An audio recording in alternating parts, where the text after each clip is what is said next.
জীবনে যতদিন বাঁচবেন এই তিনটি আমল কখনো ছাড়বেন না। এই তিনটি আমল সব সময় আপনি ধরে রাখবেন, তাহলে আল্লাহ তাআলা আপনাকে সফল করে দিবেন। আল্লাহ তাআলা আপনাকে কখনো আটকে রাখবেন না এবং আপনার জন্য সকল রাস্তা প্রশস্ত হয়ে যাবে।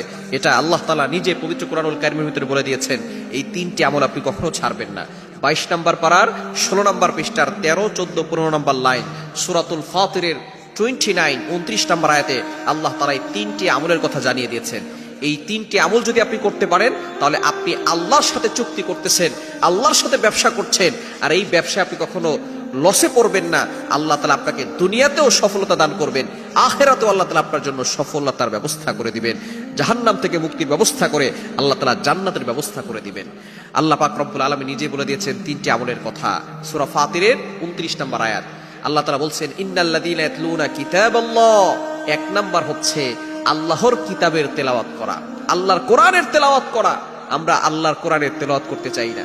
যুগের পর যুগ চলে যায়, কোরআনটাকে ধরে যে একটু চুমু খাবো সেই সময়টুকু আমাদের হয় না। কোরআনটাকে ধরে যে একটু বুকের সাথে লাগাবো সেই সময়টুকু আমাদের হয় না। কোরআন তো আল্লাহর কথা, আল্লাহর কালাম। আপনি সব কিছু করতে পারেন, কোরআনটা পড়তে পারেন না। আপনার ব্যবসা বাণিজ্য ঠিক মতো চলতেছে সেটা আপনি করতে পারেন, কিভাবে সন্তানকে পরিচালনা করতে হবে সেটা আপনি জানেন, কিভাবে স্ত্রীর সাথে ভালো ব্যবহার করতে হবে এবং স্ত্রীর পেট বাঁচাতে হবে, স্ত্রীর পেট, সন্তানদের পেট, নিজের পেট কিভাবে বাঁচাতে হয় সেটা আপনি খুব ভালো করে জানেন।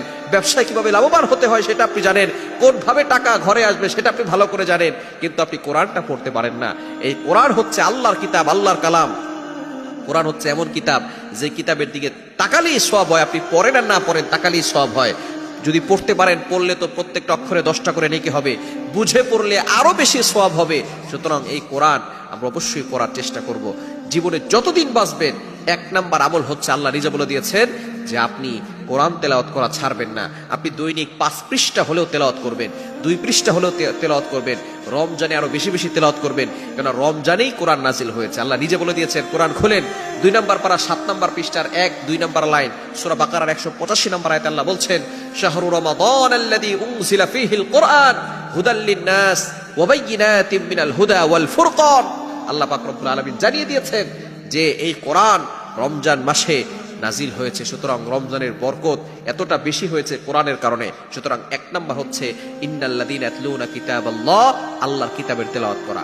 2 নাম্বার হচ্ছে ওয়াকামুস সালাহ, নামাজ কায়েম করা। আপনি নামাজ পড়বেন, অনেকে আছে নামাজ পড়ে না, নামাজ পড়বেন যতটুকু সম্ভব। যেখানেই থাকেন না কেন আপনি ফরজ নামাজ কখনো মিস করবেন না। আপনি যেখানেই থাকেন না কেন আপনি নামাজ পড়বেন, আপনি নামাজ নিজে পড়বেন, আপনার পরিবারকে নামাজ পড়তে বাধ্য করবেন। তাহলে 2 নাম্বার হচ্ছে নামাজ কায়েম করা, ওয়া আকামুস সালাহ। এবং 3 নাম্বার হচ্ছে ওয়া আনফাকু মিম্মা রাযাকনাহুম সিররা ওয়া আলানিয়া। আপনাকে আল্লাহ তাআলা যতটুকু সামর্থ্য দিয়েছেন আপনি আল্লাহর জন্য খরচ করবেন, দান করবেন, ডোনেশন করবেন। আমরা অনেকেই দান করতে চাই না। দান করলে আল্লাহ পাক রব্বুল আলামিন বিপদ আপদ থেকে হেফাজত করেন, বালা মুসিবত থেকে হেফাজত করেন।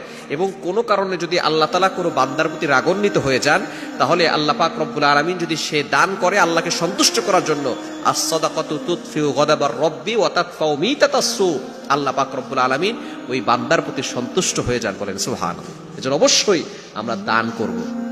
তাহলে যতদিন বাঁচবো 3টি আমল ছাড়বো না। 1 নাম্বার হচ্ছে কোরআন তেলাওয়াত, 2 নাম্বার হচ্ছে নামাজ, এবং 3 নাম্বার হচ্ছে আপনি সব সময় আল্লাহর জন্য ডোনেশন করবেন, দান করবেন।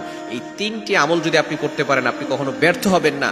আল্লাহ পাক রব্বুল আলামিন দুনিয়াতেও আপনাকে সফলতা দান করবেন, আখিরাতেও আপনাকে সফলতা দান করে দিবেন।